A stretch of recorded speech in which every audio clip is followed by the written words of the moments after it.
मात्र आमची भूमिका स्पष्ट आहे। स्वर्गीय संतोष देशमुख यांना न्याय मिळवून द्यायचा सीआयडीला देण्यात आलेली आहे। त्यांना पूर्ण स्वायत्तता देण्यात आलेली आहे। कोणाचाही त्यांच्यावर दबाव चालवून घेतला जाणार नाही। कुठल्या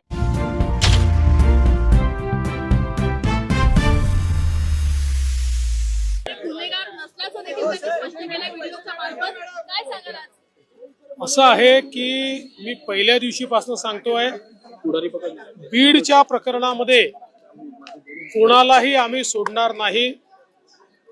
ज्याचा ज्याचा संबंध आढळेल, ज्या ज्या प्रकरणात आढळेल त्या प्रत्येकावर या ठिकाणी कारवाई करण्यात येईल। अतिशय कडक कारवाई करण्यात येईल। गुंडांचं राज्य आम्ही चालू देणार नाही। कोणालाही या ठिकाणी अशा प्रकारे हिंसा करता येणार नाही, खंडणी मागता येणार नाही।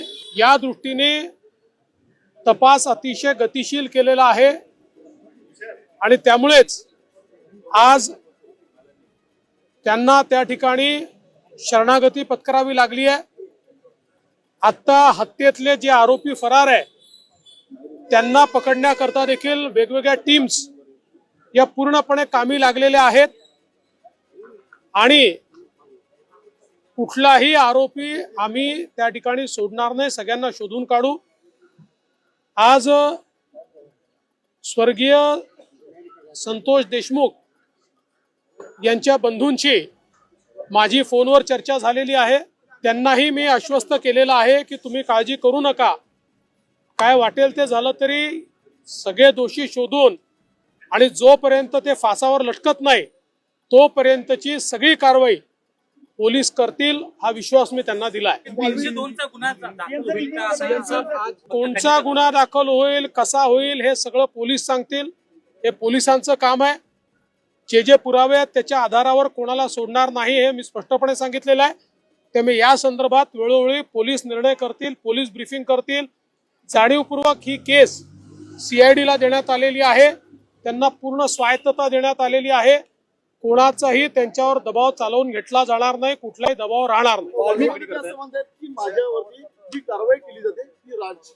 कोणी काही म्हणत असलं तरी पोलीस जो काही पुरावा आहे या पुराव्याच्या आधारावरच या ठिकाणी कारवाई करतील। त्यामुळे कोण व्हिडिओत काय म्हणताय, कोण काय म्हणत नाही हा विषयच नाही। विषय हा आहे जिथे पुरावा आहे त्याला सोडलं जाणार नाही।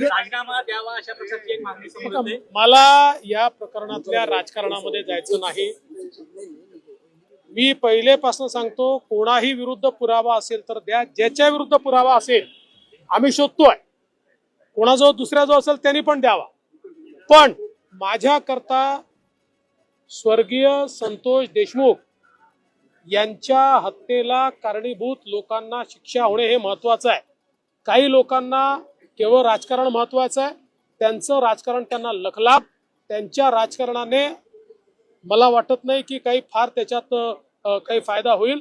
त्यामुळे मला कुठल्याही राजकीय वक्तव्यामध्ये जायचं नाही, त्याचं समर्थनही करायचं नाही, त्याचा विरोधही करायचा नाही। हे राजकारण त्यांनी त्यांच्या ठिकाणी करत राहावं। मात्र आमची भूमिका स्पष्ट आहे। स्वर्गीय संतोष देशमुख यांना न्याय मिळवून द्यायचा तो आम्ही मिळवून देऊ।